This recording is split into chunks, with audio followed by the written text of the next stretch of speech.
Hi friends, ఈ వారం మనం వింటున్నది మధుర భావన నవల్లోని 3వ భాగం.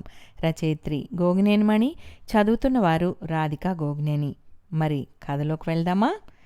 మధుర భావన నవల్లోని 3వ భాగం. ఆ విగ్రహాన్ని సుమజ ఫ్రెండ్స్ అందరూ కూడా తమ చేతుల్లోకి తీసుకుని పట్టుకుని చూసి చాలా బాగుందని మెచ్చుకుని సుమజ చేతికి అందించారు.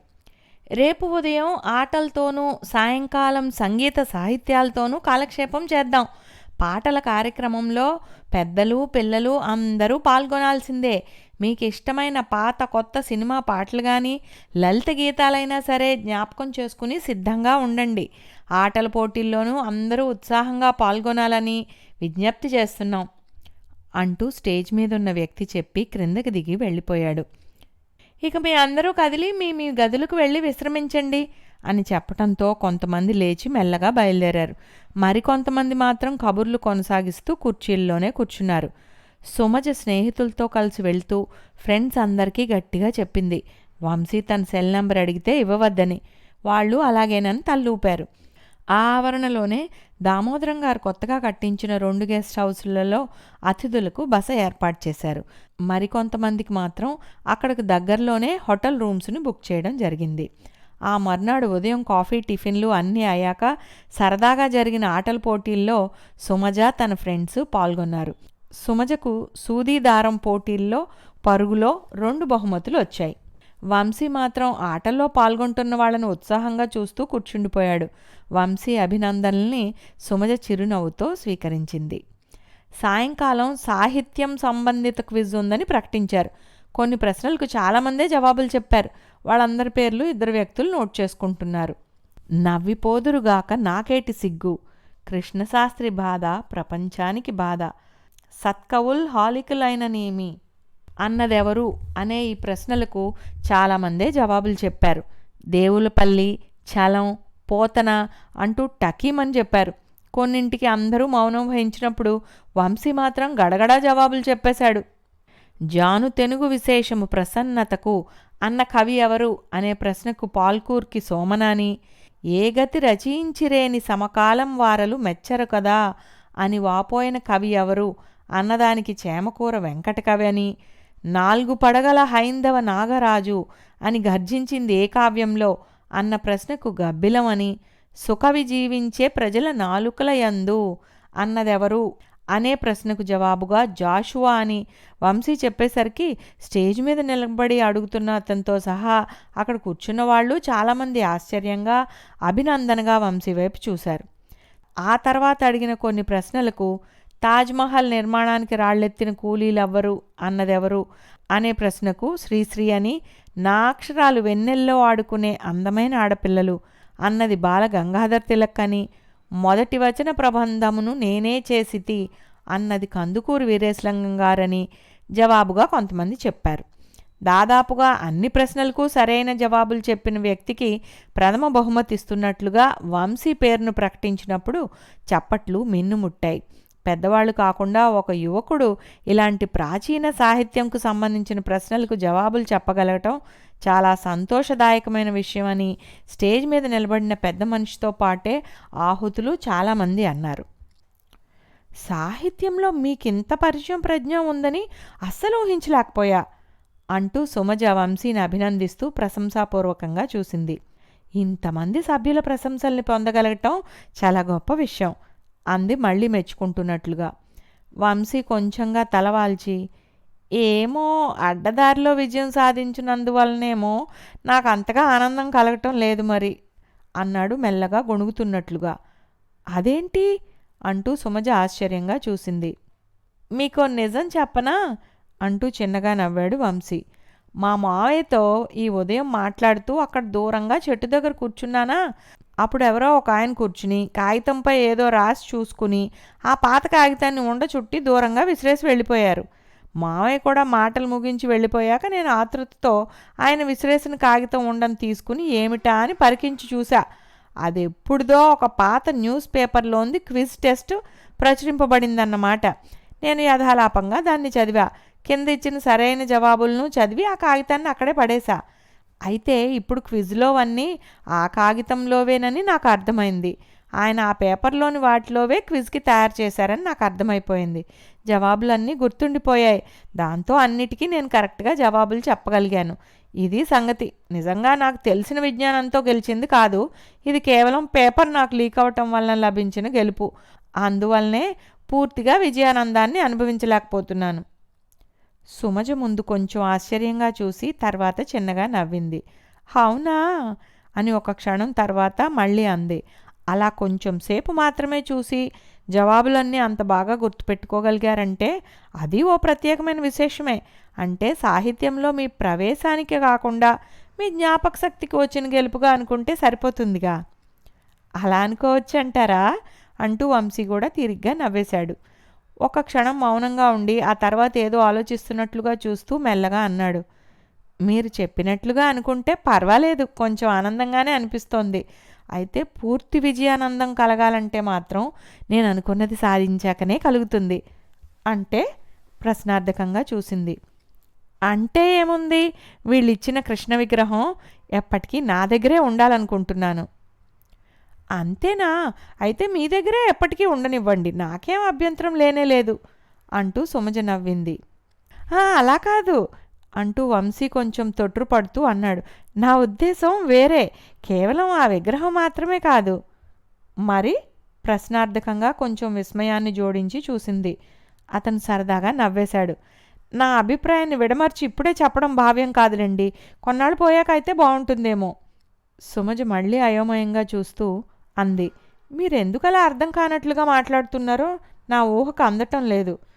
చెప్పానుగా, కొన్నాళ్ళు పోయాకైతే మీకు అర్థమవుతుంది, లేకపోతే నేనే చెప్తాను అంటూ నిట్టూర్చాడు. ఒక క్షణం ఆగి, సరే ఇక మా మావయ్యతో కలిసి బయలుదేరతాను, మరి సెలవు మీ అందరికీ అన్నాడు వంశీ చేతులు జోడించి. ఇంటికి వచ్చి రాగానే హడావిడిగా దేని గురించో వెతుకుతున్న వంశీని చూసి తల్లి అడిగింది ఏం కావాలని. అక్కడికి వెళ్లే ముందు ఒక కవరు వేరే వాళ్ళది మన ఇంటికి వచ్చింది కదా, దానికోసం చూస్తున్నాను, వాళ్ళకి అందజేద్దామని అంటూ తల్లి సందేహానికి జవాబు చెప్పాడు. ఆ కవర్ గురించా? మరి చెప్పవే. హడావిడిగా ఇల్లంతా వెతుకుతూ ఉంటే ఏదో ముఖ్యమైన దాని గురించి అనుకున్నా. ఆ కవర్ను మన వేణమ్మకిచ్చి పంపించేశాలే. అవునా? వేణమ్మ మన ఇంటికి ఎన్ని గంటలకు వస్తుంది? ఆరా తీశాడు అతను. ఆమె ఆశ్చర్యంగా చూసింది. ఎందుకు అని అడిగింది. ఆ కవర్ మీద అడ్రస్ నాకు కావాలమ్మా అన్నాడు తల్లివైపు కొంచెం ఇబ్బందిగా చూస్తూ. ఆ సాయంకాలం వరకు అతను వేణమ్మ రాక కోసం ఆదుర్దాగా ఎదురుచూశాడు. వేణమ్మ రాలేదు. ఇంకో ఆవిడొచ్చింది. అప్పుడు శ్యామసుందర్ నుదురు కొట్టుకుంటూ, మర్చిపోయాను, వేణమ్మ ఊరికి పోతున్నానని చెప్పి తన పిన్ని కూతుర్ని పనికి ఓ 4 రోజులు పంపిస్తానని చెప్పింది. ఎల్లుండి మళ్ళీ తనే వస్తుందిలే అని చెప్పగానే వంశీ మొహం వేలాడేశాడు. మళ్ళీ ఆ వేణమ్మ కోసం ఇంకా 2 రోజులు ఎదురు చూడాల్సిందేనన్నమాట అనుకుంటూ నిట్టూర్చాడు వంశీ. కొడుకు వైఖరి అంతుపట్టక శ్యామసుందరి కొంచెం వింతగా చూసి ఊరుకుంది. వంశీకి ఆ 2 రోజులు ఆదుర్ద వల్ల 2 యుగాలుగా గడిచాయి. వేణమ్మను చూడగానే వంశీ మొహం వికసించింది. కవర్ సంగతి ఆరా తీశాడు. వేణమ్మ తలగోక్కుంటూ, ఇప్పుడేటయ్యా, ఆనాడే ఇచ్చేసా కదా అంది. ఆ కవర్ మీద ఉన్న ఇంటి పెద్ద పేరు అమ్మకి గుర్తులేదని చెప్పింది. మరి నీకు ఆ ఇల్లు వివరాలు తెలుసు కదా, నాకు పనుంది, వెళ్ళి కలవాలి, ఎక్కడో ఏమిటో చెప్పు అంటూ తొందర పెట్టాడు. అయ్యో, ఆరిల్లు నాకు తెలవదు బాబు, మా నాగులు ఆరింట్లోనే పనిచేస్తుందని దాని చేతికి ఇచ్చాను. ఆరి పేరు అమ్మగారే చదివి శంకరయ్య గారని చెప్పారు, 2 ఈదులవతలు అనుకుంటా అంది. మళ్ళీ కాసేపు ఆగి, ఈ 4 రోజుల కాడ నుండి మీ ఇంటికే పనికి వస్తుంది కదా, అడగలేకపోయారా అనేసరికి వంశీ విస్తుపోయాడు. మళ్ళీ నాగులమ్మ కోసం ఎదురు చూడాలి కాబోలని మనసులోనే విసుక్కున్నాడు. నిర్గాంతపోయినట్లుగా నిలబడిన వంశీని చూసి వేణమ్మ మళ్ళీ చెప్పింది. నాగులమ్మ ఇల్లు మాకు పక్కనే, రేపొద్దున పనిలోకి వచ్చేటప్పుడు ఆ శంకరయ్య గారి ఇల్లు ఎక్కడో నానడిగి మీకు చెప్తాలేండి. తల ఊపి ఊరుకున్నాడు వంశీ. తల్లి, అంత ముఖ్యమైన విషయం ఆ కవర్లో ఏముందిరా, నాకు చెప్తే సరిపోయేదిగా, విడిగా ఉంచేదాన్ని. ఎవరిదో ఆ కవర్ పోస్ట్ మ్యాన్ మనకు పొరపాటుని ఇచ్చేశాడని నువ్వు మావయ్యకి చెప్పడం విని వేణమ్మ చేతికి ఇచ్చాను, ఇచ్చేయమని. వాళ్ళింట్లోనే నాగులమ్మ పనిచేస్తోందని దాని చేతికిచ్చి వేణమ్మ ఊరికెళ్ళింది అన్నమాట. ఈ విషయం మనకు తెలియదు కదా మరి అంటూ శ్యామసుందరి కొడుకు వైపు ఆరాగా చూసింది. ఒక ముఖ్యమైన ఫోన్ నెంబరు ఆ కవర్పై రాసాలే, దానికోసం అంతే అంటూ తల్లికి వివరణ ఇచ్చి కొంచెం ఇబ్బందిగా చూశాడు. ఆవిడ ఇక ఏం రెట్టించకుండా ఊరుకుంది. మర్నాడు వీణమ్మ వంశీకి చెప్పింది.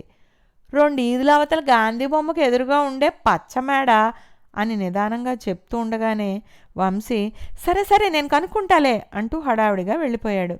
అదేటమ్మా నాను పూర్తిగా చెప్పకుండానే బాబుగారంత తొందరగా వెళ్ళిపోనారు, ఈ చిత్రంగా ఉంది. ఆ పచ్చమేడ పక్క ఇల్లే శంకరయ్య గోరదని చెప్పబోతున్నాను అంది ఆశ్చర్యంగా మొహం పెట్టి. శ్యామసుందర్ నిట్టూర్చి సరేలేవే అక్కడికి వెళ్ళాక వాడే కనుక్కుంటాడులే, ఏదో ముఖ్యమైన పనే అయి ఉంటుంది, అందుకే కొంచెం హడావిడిగా ఉన్నాడు అంటూ ఆవిడ లోపలికి వెళ్ళిపోయింది. వంశీ పచ్చమేడ ఇంటికి వెళ్ళి ఎవరో బయటకు వస్తుంటే ఇది శంకరయ్య గారి ఇల్లే కదండి అని అడిగాడు. దానికి ఆయన తల అడ్డంగా ఊపి ఇది కాదు పక్కిల్లు అని చెప్పి వెళ్ళిపోయాడు. వంశీకి అప్పుడు అర్థమైంది వేణమ్మ చెప్పేది పూర్తిగా తను వినకుండా తొందరపడ్డానని.